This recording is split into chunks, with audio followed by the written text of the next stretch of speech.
গত কিছুদিন আগে আমাদের দেশে একটা ভিডিও দেখলাম যে ছাগল মদ খায়, চা খায়, গাঁজা খায়, এরকম বাজে জিনিস ছাগলকে খাওয়ানোর অভ্যাস করলো। এই যে ছাগল, সে তো ইচ্ছাকৃতভাবে মদ বানাইতেও পারে না, খাইতেও পারে না, কিন্তু তাকে খাওয়ানো শিখালো কে?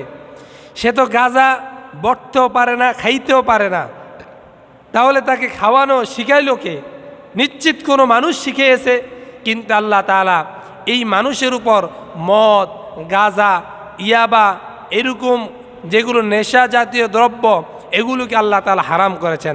কোরআনুল কারীমের মধ্যে আল্লাহ তাআলা বলেন, ইয়া আইয়ুহাল্লাযীনা আমানু ইন্নামাল খামরু ওয়াল মাইসিরু ওয়াল আনসাবু ওয়াল আজলামু রিজসুম মিন আমালিশ শাইতান। আল্লাহ তাআলা মদ, জুয়া, ভাগ্য নির্ধারণকারী লটারি এগুলো আল্লাহ তাআলা হারাম করে দিয়েছেন। এগুলো হচ্ছে শয়তানের কাজ।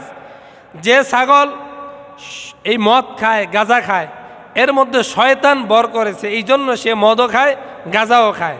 আর যে এটাকে লালন পালন করিয়েছে, সে নিশ্চিত মদ এবং গাঁজা খাওয়ার অভ্যাসও নিজে করেছেন এবং ছাগলের মধ্যে অভ্যাসটাকে তিনি একটা বিতরণ করেছেন। নাউযুবিল্লাহ। এই যে ছাগল এবং ওট, বেড়া, বকরি, গরু, মহিষ, এই প্রাণীগুলো আল্লাহ তাআলা আমাদের জন্য হালাল করে দিয়েছেন। হালাল এগুলো কেন হলো? যে আমরা এই যে আগামী কিছুদিন পরে কোরবানির ঈদ, ঈদুল আজহা, এই ঈদুল আজহার মধ্যে আমরা এগুলোকে জবাই করব। কিন্তু এর মধ্যে যদি হারাম খাবার দ্বারা তার শরীরটা গঠিত হয়, তাহলে আমরা এই হারাম খাবার আবার ভক্ষণ করব।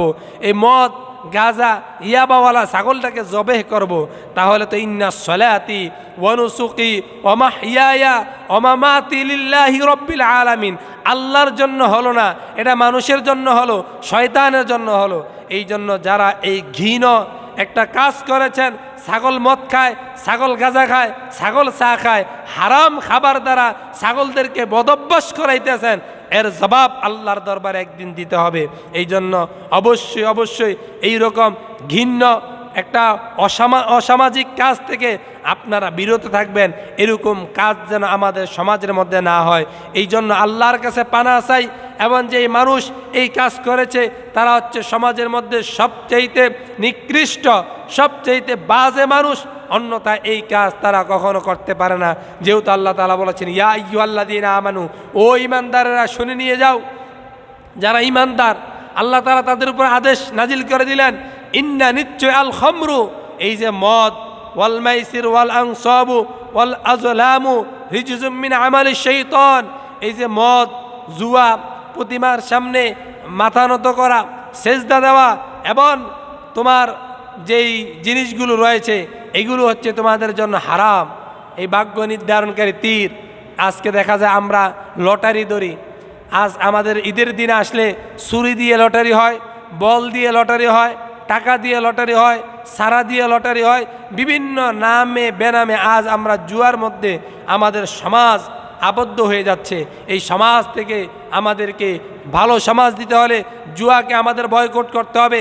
এই মদ, গাঁজা এগুলোকে আমাদের বয়কট করতে হবে। আজ আমাদের সমাজের প্রত্যেকটা রন্ধে প্রাইমারি স্কুলের মধ্যে আজ ইয়াবা ঢুকে যাচ্ছে। এই কিছুদিন আগে দেখলাম একজন পুরোহিত, তিনি টেকনাফ থেকে তিনি ইয়াবা পাচার করে ঢাকার মধ্যে। যেহেতু তিনি পুরোহিত, এই জন্য পুলিশ তাকে কখনো সুন্দর নজরে দেখে না। জানে পুরোহিত অথবা যারা ধর্ম নিয়ে গবেষণা করে তারা অনেক ভালো হয়, কিন্তু একজন পুরোহিত তিনি কোমরের মধ্যে তিনি বিভিন্ন একটা চকলেটের মধ্যে রেখে এরপর ইয়াবা পাচার করতেছে। তো পুরোহিতকে যদি পরবর্তীতে আবার অন্য পুরোহিতকে যদি পুলিশ ধরে, তাহলে বলবে পুরোহিতকে কেন পুলিশ ধরলো, হুজুরদেরকে কেন পুলিশ ধরলো? এখন বর্তমান সময়ে লেবাসদারি কিছু শয়তানও আছে যারা এরকম খারাপ কাজের মধ্যে লিপ্ত হয়ে যায়। আল্লাহ এই সমস্ত খারাপওয়ালা মানুষ, লেবাসওয়ালা মানুষ থেকে আল্লাহ আমাদেরকে হেফাজত করুক। মদ, গাঁজা, লটারি এরকম ভাগ্য নির্ধারণকারী তীর, এগুলো থেকে আল্লাহ তাআলা আমাদের যুব সমাজদেরকে হেফাজত করুক। সকলে বলি আমিন।